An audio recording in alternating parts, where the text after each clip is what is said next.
પછી આવે એટલે એમ ન કહેતો કે કેમ તમે આવ્યા છો એ એમ નાવ કે છે રે પાક્યો પાક્યો હોય એજી એને ધીરે રે એને બોલવા દેજો. આપણે નો શરૂઆત થઈ ગઈ ક્યાંથી આવ્યા શું કરવાના આ કે શરૂઆત ન કરી એટલે એને બોલવા દેજો મહેમાનને કે કેમ તમે આવ્યા છો એ એમ નામ કે છે રે એજી એને માથું રે એ હલાવી ઓકારો તું દેજે રે એ આવકારો મીઠો આપજે રે.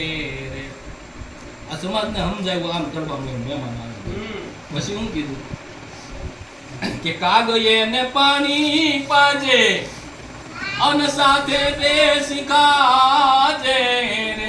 હારે બેહવાનું કીધું ખાવાનું. ઘણા એમ કે મને રહોડામાં દઈ દે મહેમાન આવ્યો તો એ રહોડામાં મહેમાન પાસે